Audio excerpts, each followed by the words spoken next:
Assalamualaikum warahmatullahi wabarakatuh.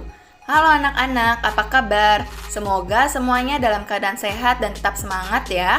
Hari ini kita akan belajar tema 7, Indahnya Keragaman di Negeriku. Subtema 3, Indahnya Persatuan dan Kesatuan Negeriku.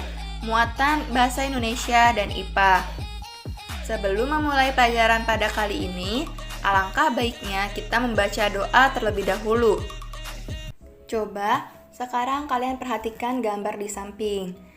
Ya, gambar di samping merupakan lambang negara kita, negara Indonesia, yaitu Garuda Pancasila, yang memiliki semboyan Bhinneka Tunggal Ika, memiliki makna berbeda-beda tetapi tetap satu jua. Semboyan inilah yang menjadi jati diri bangsa dan negara Indonesia. Meskipun banyak keberagaman, nilai persatuan dan kesatuan tetap dijunjung tinggi di Indonesia. Hari ini kita akan belajar yang pertama, menuliskan gagasan pokok dan informasi baru dari teks yang telah dibaca. Kedua, menjelaskan pengaruh gaya magnet dan gaya gravitasi dalam kehidupan sehari-hari. Ketiga, menjelaskan pengaruh gaya gesek dalam kehidupan sehari-hari. Sikap yang akan kita kembangkan adalah saling menghargai dan kerjasama. Pada pembelajaran sebelumnya, kita sudah mempelajari tentang arti kata sulit dan istilah dalam teks. Di sini, Ibu akan menerangkan sedikit lagi apa arti kata sulit dan istilah dalam teks ya. Istilah adalah kata atau gabungan kata yang menjelaskan konsep atau keadaan dalam bidang tertentu. Istilah sering juga disebut sebagai kata atau ungkapan khusus. Untuk mengetahui arti dari suatu istilah, kamu dapat mencarinya di Kamus Besar Bahasa Indonesia.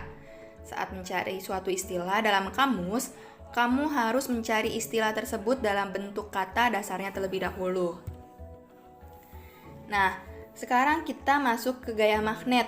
Gaya magnet adalah gaya tarik atau gaya tolak yang ditimbulkan oleh sebuah magnet terhadap suatu benda. Magnet memiliki dua kutub, yaitu kutub utara disimbolkan dengan huruf N diambil dari huruf pertama kata north dalam bahasa Inggris, yaitu berarti utara, dan kutub selatan diambil dari huruf pertama kata south dalam bahasa Inggris, yaitu berarti selatan. Jika kutub senama didekatkan, maka akan saling tolak-menolak. Sedangkan jika kutub berbeda nama didekatkan, maka akan saling tarik-menarik. Sifat-sifat magnet antara lain sebagai berikut. Yang pertama, magnet memiliki gaya tarik. Yang kedua, gaya tarik magnet dapat menembus benda-benda tertentu. Gaya tarik ketiga, magnet mempunyai dua kutub, yaitu kutub utara dan kutub selatan. Berdasarkan asalnya, magnet dibedakan menjadi dua macam. Yang pertama ada magnet alam, yaitu magnet yang sudah tersedia di alam. Contohnya ada batuan yang dapat menarik besi. Sedangkan magnet buatan adalah magnet yang sengaja dibuat oleh manusia. Contohnya ada magnet batang, jarum, tabung atau silinder, magnet huruf U, dan magnet ladang. Ini contoh bentuk-bentuk magnet buatan ya. Ada magnet batang, seperti pada di gambar, magnet jarum, magnet silinder, magnet ladang, dan magnet berbentuk huruf U. Ayo kita diskusikan, apakah magnet di bawah ini saling tarik-menarik atau tolak-menolak? Pada gambar pertama, kutub selatan magnet A bertemu dengan kutub utara magnet B. Yang terjadi adalah tarik-menarik. Pada gambar kedua, kutub selatan magnet A bertemu dengan magnet B. Yang terjadi adalah tolak-menolak. Pada gambar ketiga, magnet bertemu dengan potongan kecil kertas. Yang terjadi adalah kertas menolak tarikan dari magnet. Yang keempat, magnet bertemu dengan paperclip. Yang terjadi adalah paperclip tertarik oleh magnet. Pengaruh gaya magnet dalam kehidupan sehari-hari. Yang pertama, bisa memindahkan benda-benda berat yang terbuat dari besi, asalkan magnet tersebut juga memiliki muatan magnet yang sangat besar.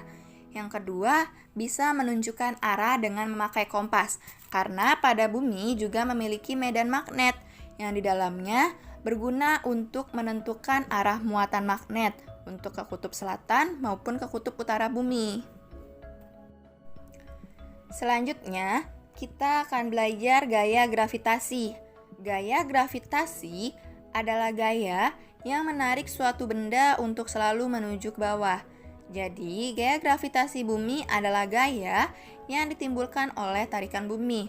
Contoh gaya gravitasi bumi adalah jatuhnya buah dari pohon dengan sendirinya. Yang menemukan teori gaya gravitasi adalah Isaac Newton. Untuk mengukur kecepatan gaya gravitasi pada suatu benda, kalian bisa bereksperimen menggunakan dua kertas. Kertas yang pertama dibentuk menggumpal, sedangkan kertas yang satunya dibiarkan tetap menjadi lembaran. Lalu, kalian jatuhkan kedua kertas tersebut secara bersamaan.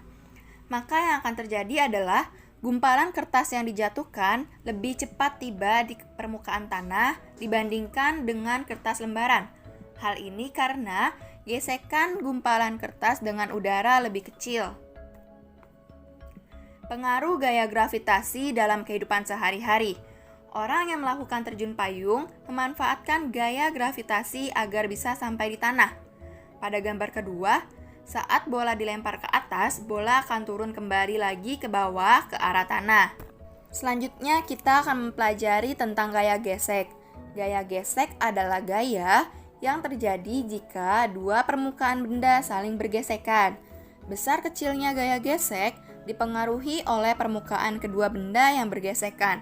Makin halus permukaan, maka gaya gesek akan semakin kecil. Jika makin kasar permukaannya, maka gaya gesek semakin besar. Gaya gesek juga dapat diperkecil dengan cara membeli oli pada rantai, seperti pada di gambar. Namun, gaya gesek juga dapat diperbesar dengan cara membuat alur pada ban seperti pada gambar. Nah, gaya gesek dan kegunaannya dalam kehidupan sehari-hari sebagai berikut. Yang pertama sebagai alas sandal dan sepatu, dibuat dari bahan karet agar pemakainya tidak mudah terpeleset. Yang kedua, sepatu sepak bola diberi pul atau bantalan pada bagian alas untuk memperbesar gaya gesek, agar pemakainya tidak mudah terpeleset. Yang ketiga, gaya gesek juga terjadi pada rem sepeda untuk memperlambat laju sepeda. Sekian pembelajaran pada kali ini, semoga bermanfaat dan menambah wawasan kalian. Tetap semangat dan jangan menyerah. Wassalamualaikum warahmatullahi wabarakatuh.